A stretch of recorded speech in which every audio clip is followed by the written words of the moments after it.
Finally, on the show today, let's take a reading from the iconic broadcast journalist, Bimbo Oloyede. Hello, I'm Bimbo Oloyede. I've been a broadcaster for 4 decades, and I've spent the last 20 years training in presentation and coaching people in public speaking. Over the years, I've listened to many people speak English in different ways, and I felt that after 4 decades, it was time for me to put something together that would help people to improve on their ability to pronounce English words properly. So I wrote a book called Strictly Speaking, Pronunciation Made Easy. And I'm going to read an excerpt from the introduction. I was born into a home which was a combination of Sierra Leone and Nigeria, so I spoke English from an early age.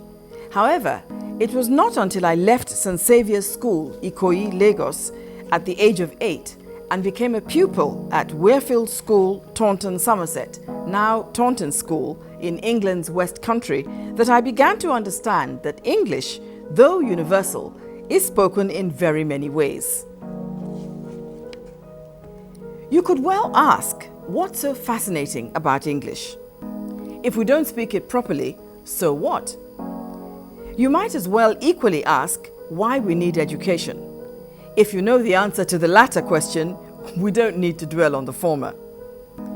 This publication, therefore, becomes a critical step in ensuring that people have the basic foundation on which to build their mastery of a language that's spoken globally by about 3 billion people, all of whom are exposed to different sounds, accents, and languages, but who share a common link.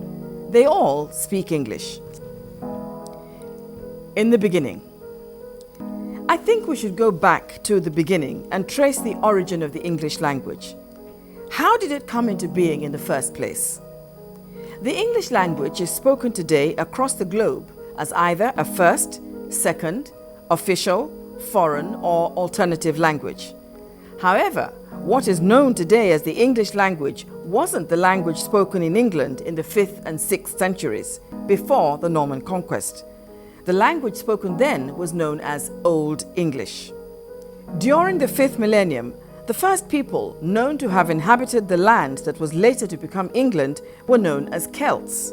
Their language was basically from the Indo-European language family, which included several hundred languages and dialects.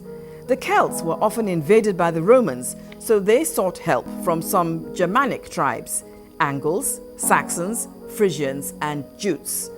These Germanic tribes took over England from the weak Celts, and although they introduced the Germanic language, they also borrowed from other languages, and the Germanic language became known as Anglo-Saxon. By the 7th century, today's England was known as Angli or Anglia, and the first form of English, known as Old English or Anglo-Saxon, came into being. It was closely related to Old Norse, the ancient North Germanic language, which includes what we now know as the Scandinavian languages.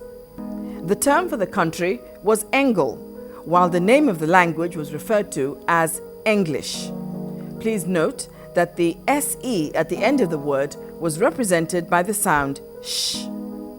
The word England, land of the Angles, did not appear until the beginning of the 10th century.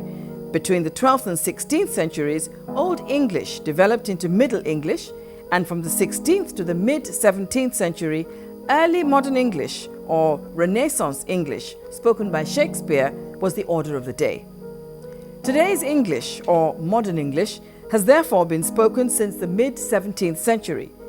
It is estimated that over 120 languages from all over the world have contributed to present-day English vocabulary, and these languages include Latin, French, Greek, Swedish, Danish, Finnish, Dutch, Indian, Chinese, Japanese, and Arabic.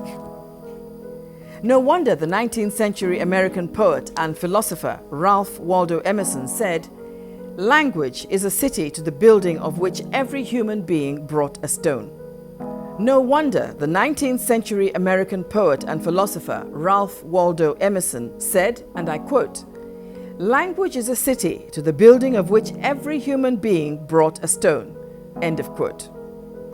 How then do we ensure that everyone has a similar understanding of the sounds of English so that meaningful interaction actually does take place? Fortunately, there is an internationally acknowledged phonetic alphabet known as the International Phonetic Alphabet, IPA, which is a set of symbols that represents units of sound called phonetic symbols. It was developed by the International Phonetic Association and, if properly utilized, enables you to pronounce words correctly and speak a level of English that not only builds your confidence as a speaker, but also places you above the rest. All it takes is practice. So, now, if you're ready, enjoy, have fun. You deserve it. Well, I hope you have enjoyed today's show. As always, we'll be happy to get your feedback through any of our social media platforms displayed on your screen. I am Olakunle Kasumo. Remember, one great book can change your life. Bye-bye.